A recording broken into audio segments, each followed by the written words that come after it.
आत्मनमस्ते सर्वांना. आत्मनमस्ते मॅम. मी उषा प्रवीण काटकर. मी पुणे जिल्ह्यातून भोर तालुक्यातून आलेलो आहे. मला रेकी हा विषय काहीच माहिती नव्हता. रेकीबद्दल म्हणजे मी पूर्ण अज्ञानीच होते. याबद्दल मला कुठल्याही प्रकारची कसलीच माहिती नव्हती. पण माझ्या एका मैत्रिणीने जे ससानी डॉक्टर गेल्या वर्षी होते त्यांच्या वहिनीच्या नंदीने त्यांनी सांगितलं मला की कोर्स केला. मला सांगितलं याबद्दल की हा कोर्स करतो म्हणून. कारण माझी आर्थिक, मानसिक आणि शारीरिक सगळ्याच बाजूनी परिस्थिती खूप ढासळलेली होती.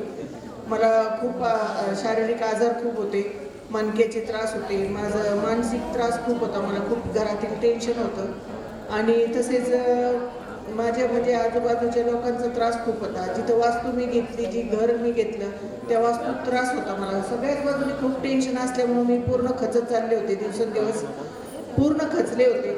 मग माझ्या त्या मैत्रिणीला सगळी माझी परिस्थिती माहिती असल्यामुळे तिने मला रेकीमध्ये आणलं.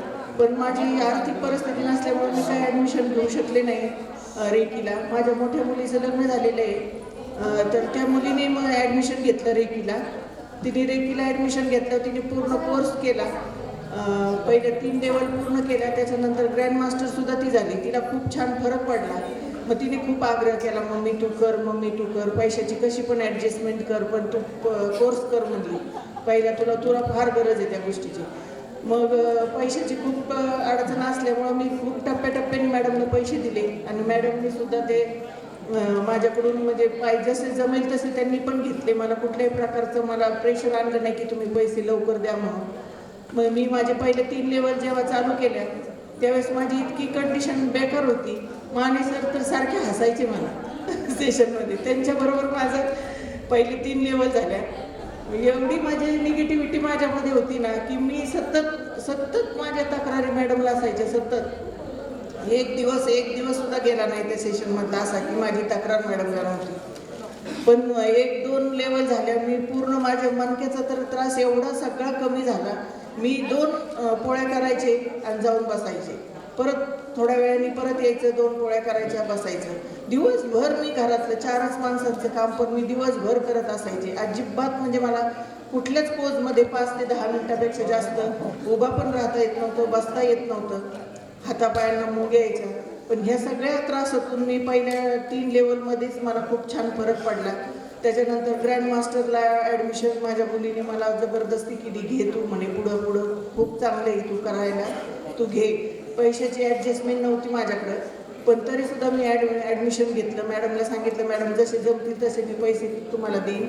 आणि मी ॲडमिशन घेतल्यानंतर ग्रँडमास्टरमध्ये तर खूप खूप छान बदल झाला माझ्यामध्ये. माझी रिव्हर्स जर्नी तर 20 वर्षांनी मागे गेली. आत्ता मी 28 डिसेंबरला मला 53 वर्ष चालू होईल.